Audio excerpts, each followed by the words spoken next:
Hello, students. I told you I've been down with a cold. I was going to wait a little bit to get everything clear with my respiratory system before I started recording the lecture because I don't want to stop and cough. I just got a message from someone saying that they didn't see anything on the class, and I went and double checked everything was there. So I'm going to have this. I'm going to post this lecture so you'll see it. This is our first lecture going over our first reading assignment. Now, before you read the assignment, I would prefer that you watch her on Donahue, then read the assignment. And then the next assignment to read is the one on the inequality of human races, which is a whole book. I want you to read it. And you'll see this argument so you understand what she's arguing against, because it doesn't make sense if you don't understand the ideas. There's something that we often miss. Human ideas are the most potent factors in human societies. Ideas are the most potent factors in human societies. People live and die for ideas. They live and die according to certain ideas. So the thoughts about a human's value or worth according to skin color has driven American history and has driven much of world history for the last few centuries. And this is why, if you don't understand that, you will think that Dr. Frances Cress Welsing is just talking crazy. But let's first look at what she says. So this is Foundations of Apartheid, White Supremacy, and the Cress Color Theory of the Cress Theory of Color-Confrontation. This is Dr. Frances Cress Welsing. She died, I believe, in 2016. She was a noted psychiatrist, educated at Howard University, worked at Howard University Hospital, and was fired because of her ideas about white supremacy. So first she starts looking at Neely Fuller, who is a scholar of African American studies and history. And his ideas basically was that there's something wrong because white supremacy as an ideology, and let me just explain this, white supremacy is the idea that everybody with white skin is inherently superior in every way to everybody who doesn't have white skin. We know that that's false, but this is the foundation on which American society was built, South African society under apartheid was built, and much of the global order that was shaped by Europeans was built upon this idea of white supremacy. Science thrives on observing the known environment, and Neely Fuller found no instances where non-whites assert their supposed innate superiority over whites.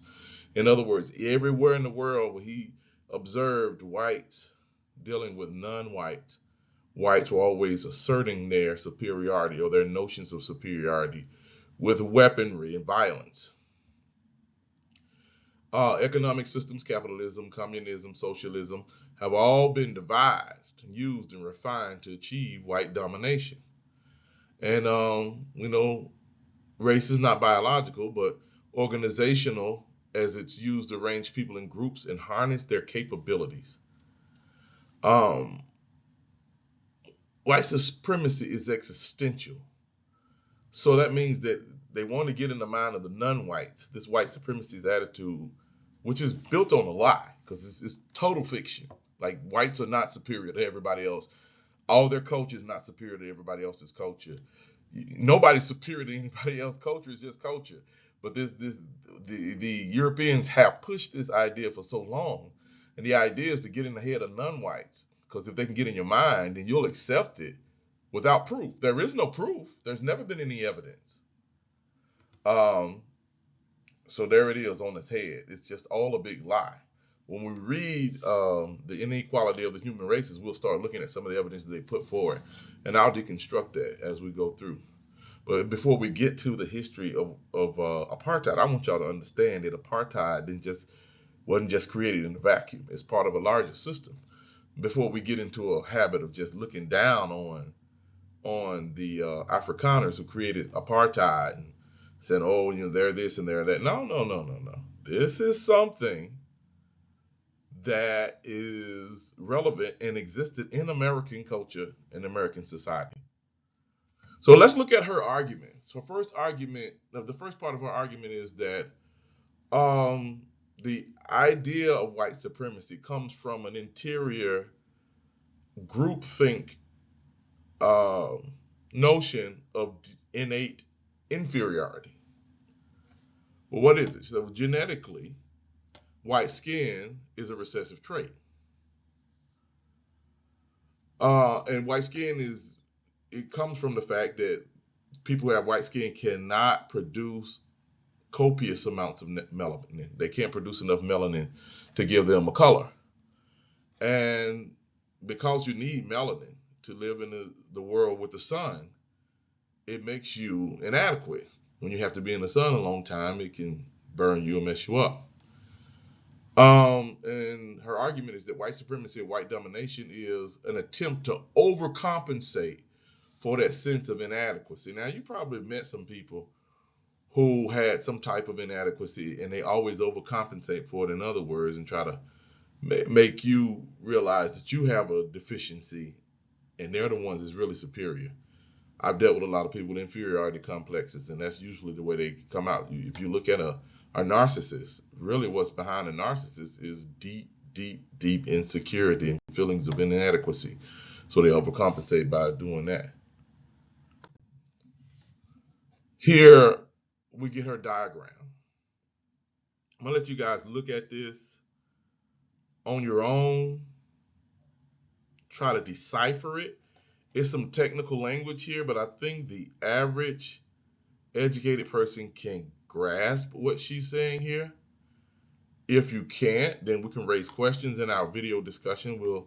We'll talk about it. Do I need to say anything about the essentials of it? I don't think so. I'm going on to the next slide. So this is it. When you don't have enough melanin, and you look around, most people on the face of the world do have enough melanin. This is something that is uncomfortable for some Americans to talk about, because America has skewed the numbers for years since they've been doing the census to make it look like there's a white majority here. Who do they count as white? They count North Africans and Arabs as white. Well, however, when they're doing the census, they do not count Africans as Black Americans. They count Africans as foreign born. This is very interesting because if you added all the Africans, all the Caribbeans, and all the people of African descent, clear, visible African descent, you're gonna get more than your 13%. They keep the 13% of slave descended African Americans. That's on purpose. That's by design to give you a sense of inferiority.